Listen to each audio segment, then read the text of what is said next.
भगवते वासुदेवाय।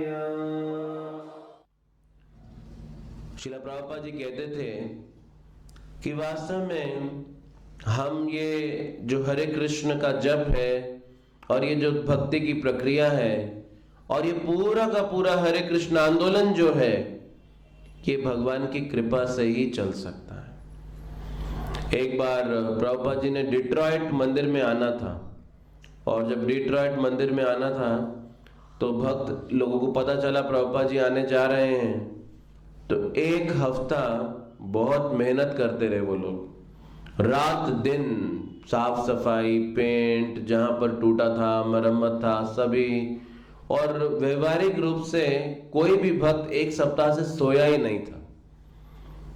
प्रैक्टिकली 24 घंटा सातों दिन तक बड़ा परिश्रम कर रहे थे मंदिर के निर्माण, साज सज्जा आदि के लिए। और प्रभुपाद आ गए, और जब प्रभुपाद जी पहुंचे मंदिर में तो उनका बड़ा भव्य स्वागत किया भक्तों ने, और स्वागत के उपरांत उनको प्रभुपाद अपना अराइवल एड्रेस देने लगे, आने का जो प्रवचन था वो देने लगे, और प्रभुपाद आंख बंद करके प्रवचन कर रहे थे। अभी सभी भक्त लोग एक हफ्ते के बाद पहली बार ही बैठे थे, क्योंकि इतना भागदौड़ कर रहे थे कि बैठने का ही समय नहीं था प्रभुपाद जी के आने से पहले। तो पहली बार बस बैठे ही थे, तो आप सोच सकते हैं कि एक हफ्ते से सोए नहीं हैं, भागदौड़ कर रहे हैं, और वो भी भागवतम के क्लास में बैठ गए, तो क्या होने जा रहा है अभी अगला। सभी के सभी सोए पड़े थे क्लास में, सभी के सभी, कोई इधर गिरा पड़ा, यहां तक कि बड़े बड़े सन्यासी शिष्य भी, उनके भी डंडे गिरे पड़े थे, और सभी के सभी सोए पड़े हैं। और प्रभुपाद जी आंख बंद करके प्रवचन दे रहे हैं और धन्यवाद दे रहे हैं कि आप सबके सहयोग से ये जो भक्ति सिद्धांत सरस्वती महाराज की आज्ञा है ये पाश्चात्य देशों में पूरी हो रही है। आप लोग बड़ी मेहनत कर रहे हैं इसको स्प्रेड करने के लिए, इसको फैलाने के लिए, लेकिन ये कभी भी मत सोचना कि ये हम कर रहे हैं। जिस दिन ऐसा सोचोगे कि ये हम कर रहे हैं कृष्ण के लिए, कृष्ण की कृपा उसी क्षण तुमसे हट जाएगी। हमेशा ये विचार करना, जो भी तुम कृष्ण के लिए कर रहे हो ये कृष्ण की कृपा से कर रहे हो। ऐसा करके प्रभुपाद जी आंख बंद करके बोल रहे हैं, और फिर आंख खोलते हैं और देखते हैं क्या, सभी गिरे पड़े हैं। और प्रभुपाद कहते हैं ये सच है, दिखाई दे रहा है कि ये सब कृष्ण की कृपा से ही चल रहा है। ऐसी हालत में कैसे चलेगा।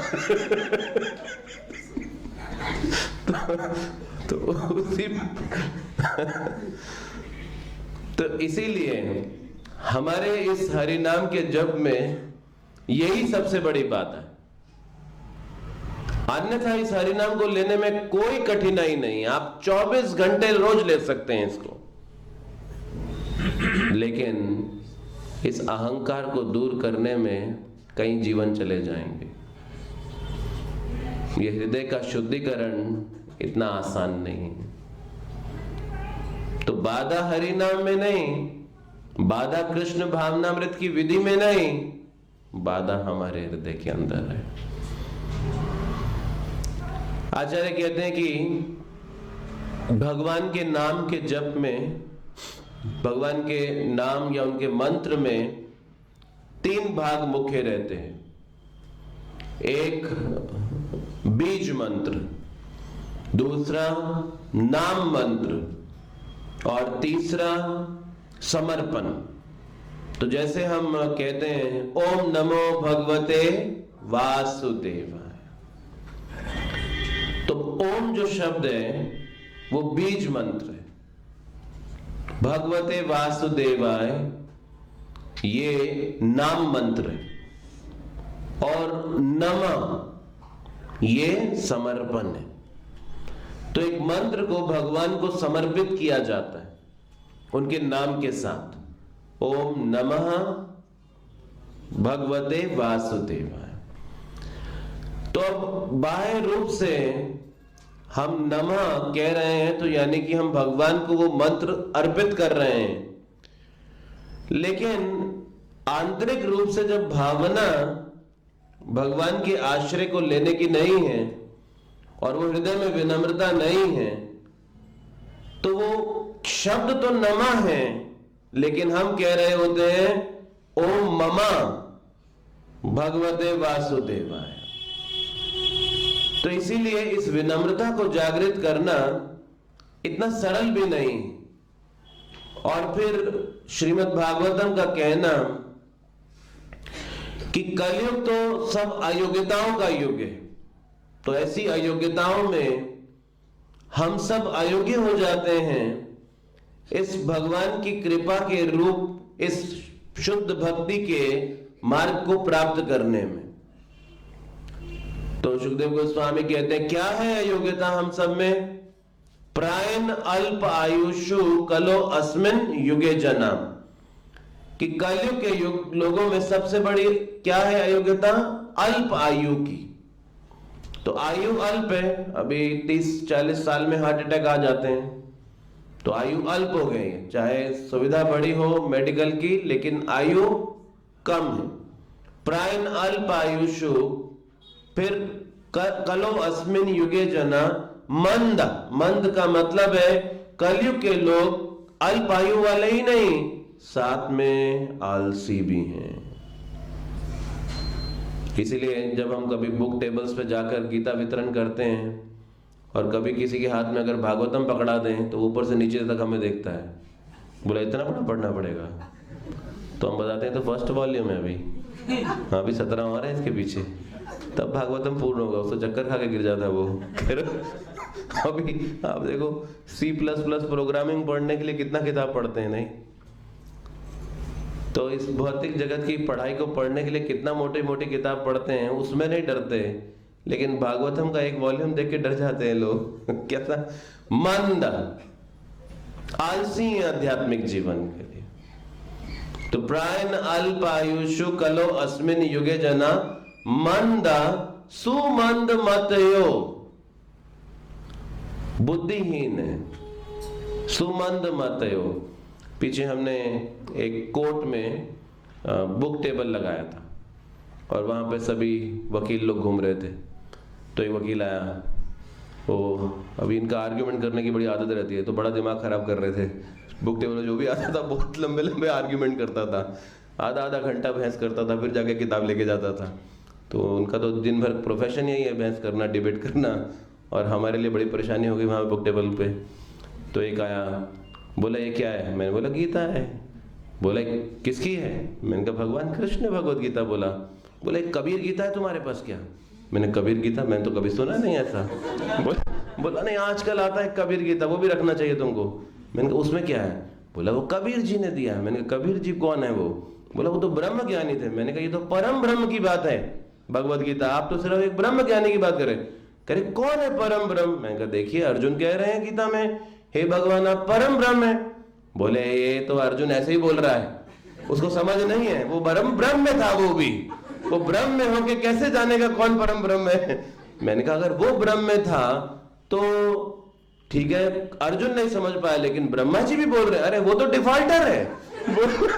मैंने कहा ये कौन आ गया ये आदमी, ये क्या बातें कर रहा है? मैंने कहा बोला आप ही ठीक है, बस बाकी सब गलत है।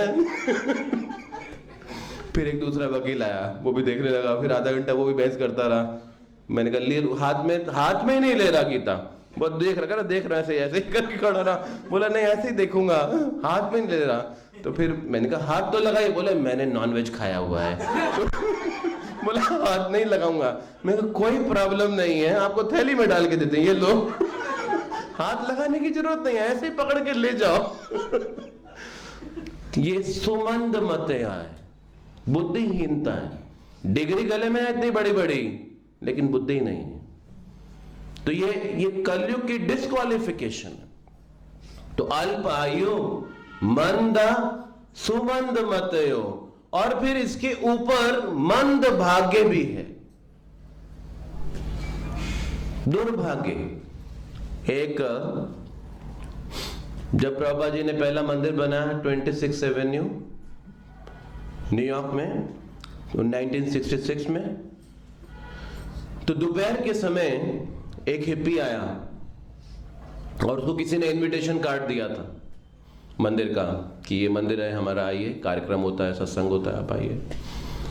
तो दोपहर के समय आया और उस समय दोपहर का भोजन प्रसाद चल रहा था मंदिर के अंदर। भक्त लोग जो रहते थे प्रभुपाद जी के साथ वो प्रसाद पा रहे थे। तो दरवाजा बंद था, तो ये हिप्पी खड़काने लगा दरवाजा। तो भक्त ने अंदर से जाके खोला दरवाजा, और जब खोला तो पूछा क्या काम है? तो बोला मैं मंदिर विजिट करने आया हूं, ये मेरे को इनविटेशन कार्ड मिला था। बोला अभी तो बंद है, शाम को आना। और वो चला गया और 4 साल बाद वापस आया। मंद भाग्य। 4 साल बाद आया और फिर सत्संग में आने लगा, फिर भक्तों के संग में आके भक्त बना जाके। तो ये है कलयुग। सब कुछ नहीं है वो तो है ही है, लेकिन भाग्य भी मंद है कि भगवान के करीब आकर भी उनसे दूर चले जाते। शास्त्र समझते हुए भी उसकी शिक्षा को पालन नहीं कर पाते। सब शास्त्रों के सार को भी जानते हुए कि इस हरि नाम कितना महत्वपूर्ण है, फिर भी उस पर ध्यान नहीं लगा पाते। ये क्या कहलाएगा? मंद भाग्य। और ये सब के बावजूद एक और कि आप भक्तों के संग में होते हुए भी, भक्ति करते हुए भी उपद्रता, अशांत रहेंगे, चिंतित रहेंगे। तो ये कलयुग का डिस्क्वालिफिकेशन, ये कलयुग की अयोग्यताएं हैं। अब आप विचार करके देखिए कि इतनी अयोग्यताएं और चैतन्य महाप्रभु क्या कर रहे हैं। वो नमो महावदन्याय। तो रूप गोस्वामी कहते हैं आप तो दाता शिरोमणि। तो चैतन्य महाप्रभु कहते हैं अरे मैं तो सन्यासी हूं, तो सन्यासी के पास तो कुछ जेब में होता नहीं, तो मैं कैसे दाता शिरोमणि हो गया, मैं क्या दूंगा? तो रूप गोस्वामी कहते हैं कृष्ण प्रेम प्रदायते, क्योंकि आप पूरे ब्रह्मांड का सबसे बड़ा धन दान में दे रहे हैं, और वो सबसे बड़ा धन पूरे ब्रह्मांड का क्या है? कृष्ण प्रेम आप दे रहे हैं। इसीलिए आप दाता शिरोमणि, आप महावदन्याय हैं, क्योंकि आप कृष्ण प्रेम प्रदान कर रहे हैं जो आज तक किसी ने, किसी भी अवतार ने आज तक नहीं दिया, और वो आप देने आए हैं। तो आपसे बड़ा दानी इस ब्रह्मांड में कोई नहीं है। तो महाप्रभु कहते हैं अरे ये कृष्ण प्रेम तो कृष्ण का है ना, वो देंगे, मैं कहां से बीच में आ गया? तो रूप गोस्वामी जी कहते हैं कृष्णाय कृष्ण चैतन्य, वही कृष्ण चैतन्य के रूप में आ गया है। गौर विषय नमः, वही कृष्ण गौर रूप में प्रकट हुआ है। तो अब आप देखिए इतने अयोग्यताओं के बावजूद इस कलयुग में चैतन्य महाप्रभु वो लेकर आए जो सबसे ज्यादा दुर्लभ है, यानी कि इस सर्वधर्म सार का सबसे गुह्यतम अंश, वो राधा कृष्ण का प्रेम, वो महावदन्याय लेकर आए। और चैतन्य महाप्रभु ने इसका वितरण हरिनाम संकीर्तन के माध्यम से किया।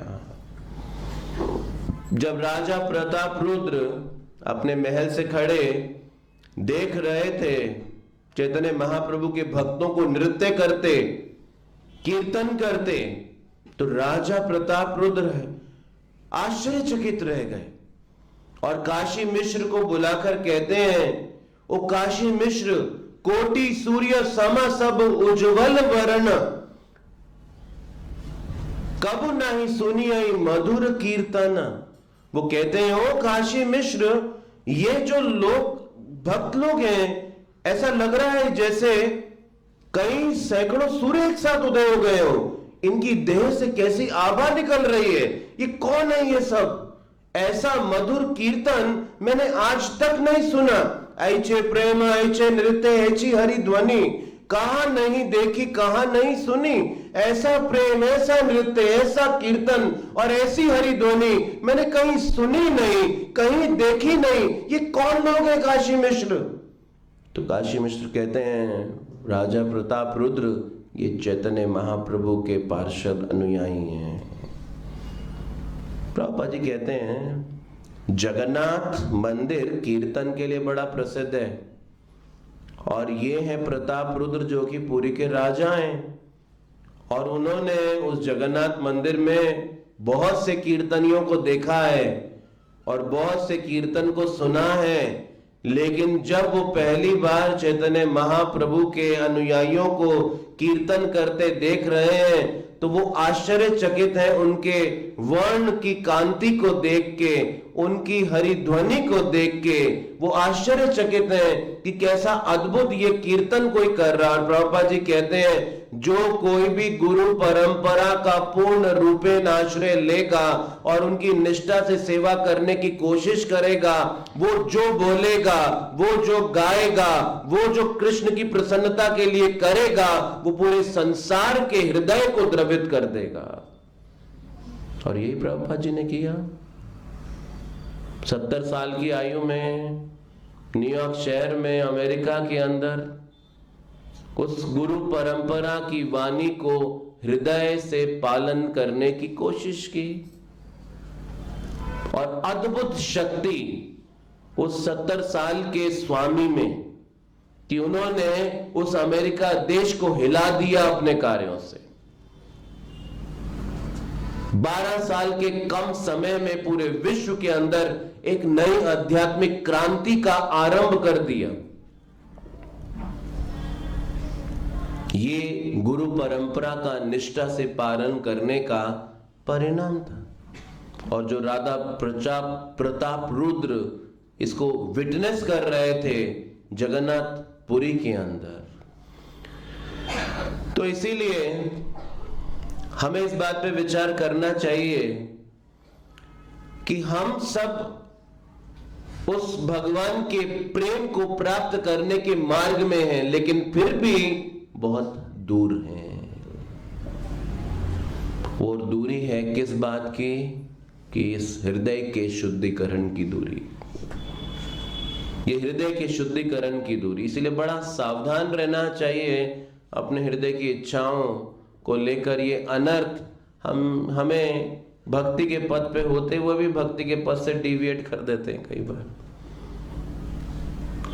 हम भक्ति जैसा दिखने में भी भक्ति जैसा नहीं कर रहे होते हैं। तो इसीलिए ये पथ सरल, लेकिन क्योंकि हम पुण्यों के अभाव में इस रास्ते पे चलते हैं तो हमें ये बड़ा कठिनाई से बड़ा नजर आता है। और इसीलिए श्रील प्रभुपाद जी ने पूरे संसार भर को ये चैतन्य महाप्रभु की वाणी, अभी देखिए वैदिक संस्कृति में सन्यासी समुद्र पार नहीं करते थे। तो प्रभुपाद जी से पूछा, प्रभुपाद वैदिक ग्रंथों में सन्यासियों के लिए समुद्र पार का वर्जित है। आप तो अमेरिका गए फिर भारत भी आए। प्रभुपाद जी ने 12 साल में पूरे विश्व की 14 बार परिक्रमा कर दी थी, इतने कम समय के अंदर। तो ये कैसे कर रहे हैं? प्रभुपाद कहते हैं क्योंकि चैतन्य महाप्रभु का क्या आदेश है? पृथ्वी आछे नगर आदि ग्राम सर्वत्र होबे मोरो नाम। पृथ्वी के नगर नगर ग्राम ग्राम में मेरा नाम होगा। ये भविष्यवाणी महाप्रभु ने 550 साल पहले कर दी थी। लेकिन ये कैसे होगा? जब महाप्रभु के भक्त उनके संदेश को लेके समुद्र पार करके जाएंगे। अगर नहीं जाएंगे तो ये कैसे पृथ्वी आचे नगर आदि ग्राम सर्वत्र होवे मोरो नाम हो जाएगा। और प्रभुपाद जी वो चैतन्य महाप्रभु के सेनापति भक्त इस संदेश को लेकर पूरे विश्व भर के अंदर घूमे और उन्होंने इसे अभी देखिए कैसा अंतरराष्ट्रीय कृष्ण भावनामृत संघ के रूप में प्रभुपाद जी ने इसे स्थापित किया। जब न्यूयॉर्क के अंदर सिर्फ एक ही मंदिर था तब भी इसका नाम international society for Krishna conscious था। अब प्रभुपाद जी को कैसे पता था ये आने वाले समय में इंटरनेशनल हो जाएगा? एक ही मंदिर बस, और नाम है इंटरनेशनल। वो न्यूयॉर्क के अंदर एक शहर में एक ही केंद्र खोला हुआ है, लेकिन नाम उसको इंटरनेशनल दिया हुआ है। तो इसीलिए ये चैतन्य महाप्रभु की भविष्यवाणी थी कि मेरा सेनापति भक्त एक आएगा और वो पृथ्वी के नगर ग्राम में इस हरि नाम को स्थापित करेगा। और प्रभुपाद ने ये कार्य किया अपने ग्रंथों के माध्यम से। और इसीलिए प्रभुपाद जी जब रहते थे वृंदावन में, तो ब्रज में एक ट्रेडिशन है कि जो साधु लोग हैं वो जाते हैं द्वार द्वार घर में और मधुकरी करते हैं। तो ये मधुकरी का मतलब होता है कि आप घर किसी के घर जाते हैं गृहस्थ के पास और भिक्षा मांगते हैं। मधु का मतलब है मधुमक्खी। तो मधुमक्खी जैसे थोड़ा सा लेती है तो जाके मधुकरी करते हैं, रोटी शाक और गुड़, ये मधुकरी में मिलता है। तो मधुकरी करते हैं, बस जितना मिल गया उससे भोजन करके पेट भरते हैं और भगवान का भजन करते हैं सारा दिन, और कोई योजना में सम्मिलित नहीं होते किसी प्रकार। एक बार प्रभुपाद जी जब 1965 से पहले राधा दामोदर मंदिर में रहते थे तो मधुकरी करने गए और एक दुकान के पास सामने खड़े हो गए। तो बोले, बाबा क्या चाहिए तुमको? वो दुकानदार पूछा। तो बोले, मुझे कागज चाहिए। बोले, कागज? तो उसने 2-4 अखबार निकाले और बोला, ये लो। बोला, ये नहीं, प्लेन कागज चाहिए। वो बोला, ये तो बड़ा अजीब सा बाबा है, लोग आके रोटी मांगते हैं, पैसा मांगते हैं, ये कागज मांग रहा है। आज तक किसी ने कागज की मधुकरी नहीं करी आके मेरे पास, ये तो बड़ा अजीब सा बाबा निकला, ये मधुकरी में भी कागज मांग रहा है मुझसे, प्लेन पेपर। प्रभुपाद जी वो कागज मांग के उस पे श्रीमद् भागवतम लिखते थे। उनके पास कागज खरीदने का भी पैसा नहीं था कि उसमें भागवतम लिख सकें। तो जहां से भी 2-4 कागज इकट्ठे मिल जाते थे उठा लेते थे और उसमें श्रीमद् भागवतम का अनुवाद लिखते थे, और ऐसे करके पहला स्कंद छापा है। ऐसा करके कागज मधुकरी में इकट्ठा कर करके पहला स्कंद लिखा प्रभुपाद जी ने। वो जाके दिल्ली में चावड़ी बाजार में आके छपवाया, और जो प्रिंटर था उसको भी अजीबोगरीब। प्रभुपाद जी ने मैन्युस्क्रिप्ट दिखाया, जब तैयार हो गया बोला, ये देखो ये प्रिंट करना है। तो बोला, ठीक है हम प्रिंट कर देते हैं। तो प्रिंटर्स जितने हैं एडवांस लेते हैं कोई भी किताब छापने से पहले। प्रभुपाद कहते हैं, लेकिन ये छापने के बाद जब बिकेगा तब पैसा दूंगा तुमको। वो बोला, बड़ा अजीब सा सन्यासी आ गया है आज, ये तो बड़ी अजीब सी डील कर रहा है मेरे से, बोल रहा है पैसा जब बिकेगा तब लाके दूंगा। तो उसने भी छाप दिया, उसको प्रभुपाद के काम में सच्चाई नजर आई हृदय में, उसने भी छाप दिया। और जब पैसा आया प्रभुपाद के बाद, प्रभुपाद फिर आए, बोले अब इसका दूसरा भाग छापो। उसने बोला, स्वामी जी पिछले वाले का पैसा? बोले, वो ये जब बिकेगा तब लाके दूंगा। बोले, ये तो कुछ अजीब सी डील कर रहा है मेरे साथ। उसने फिर छाप दिया दूसरा वाला भी। और जब ये 2 प्रभुपाद जी के खंड छप गए तो प्रभुपाद जी ने बोला, अब मैं तैयार हूं अमेरिका जाने के लिए। जब तक भागवतम छपा नहीं ना, प्रभुपाद अमेरिका नहीं गए थे, और वो तब तक जा नहीं रहे थे। जिस दिन छप गया, अब प्रभुपाद रेडी थे कि अब मेरे पास हथियार है, अब मैं जाके अमेरिका को बदल सकता हूं इस भागवतम की शक्ति से।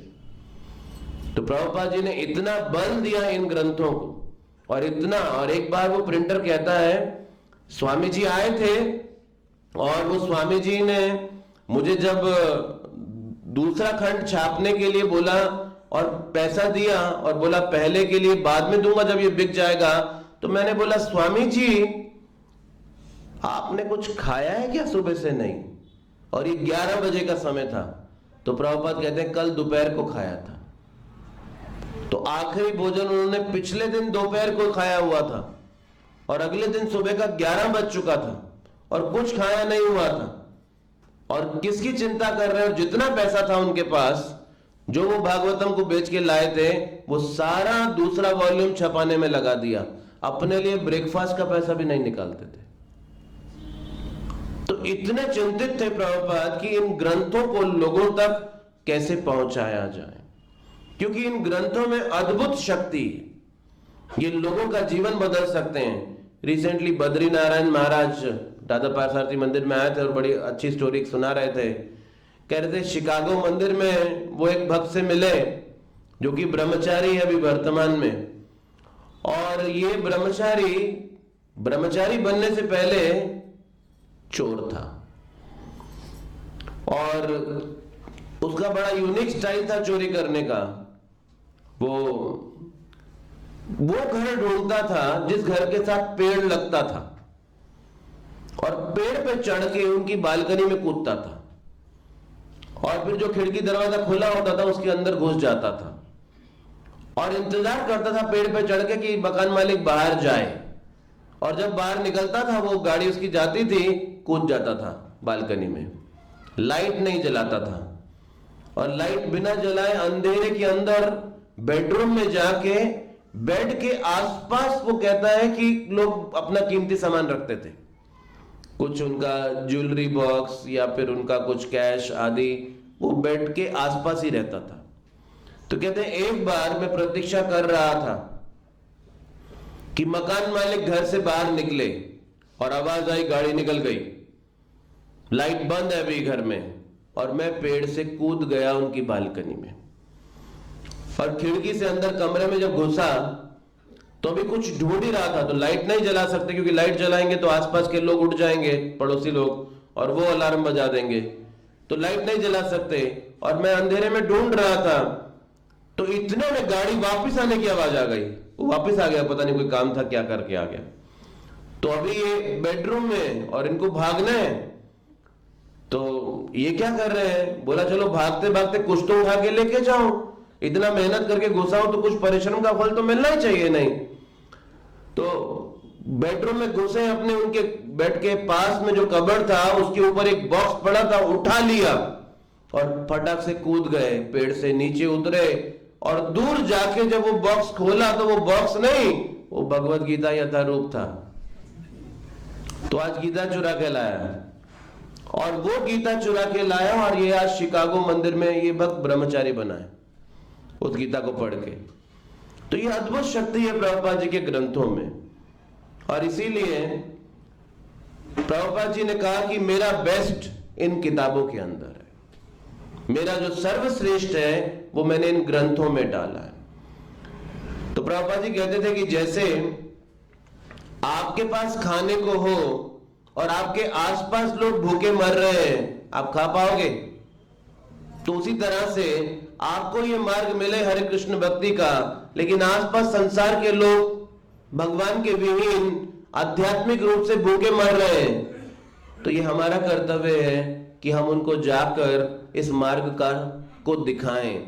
अभी चाहे हो सकता है जब आप उनको जाके इस गीता जयंती के महापर्व पे ग्रंथों का वितरण करें तो शायद वो ना भी लें, मना भी कर दें, लेकिन हमारे जाने मात्र से प्रभुपाद जी ने एक स्थान पे ये भी कहा कि अगर कोई व्यक्ति मेरी गीता को छू लेगा उसका गारंटेड अगला जन्म मनुष्य का होगा।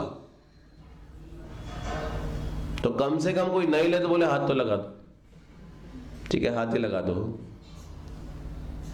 अगला जन्म निश्चित रूप से वो मनुष्य को प्राप्त करेगा, क्योंकि ये वाणी साक्षात परम भगवान की वाणी और ये कृष्ण का ग्रंथ अवतार है, भगवान ग्रंथ के रूप में अवतरित हुए हैं।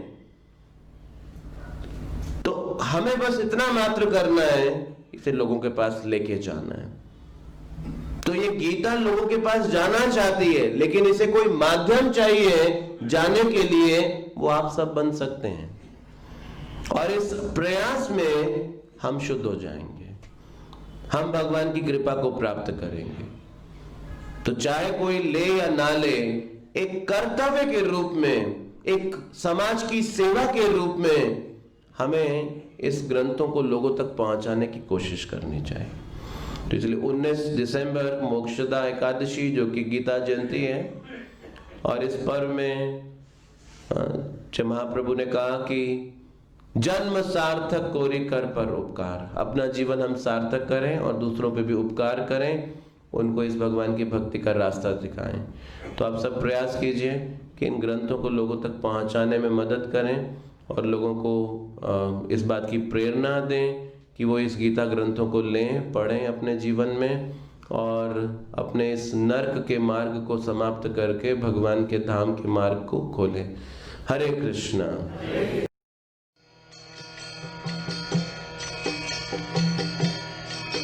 Hare Krishna, Krishna Krishna, Hare Hare, Hare Rama, Rama Rama, Hare Hare. Hare Krishna, Krishna Krishna, Hare Hare, Hare Rama, Rama Rama, Hare Hare. Hare Krishna, Krishna Krishna, Hare Hare, Hare Rama, Rama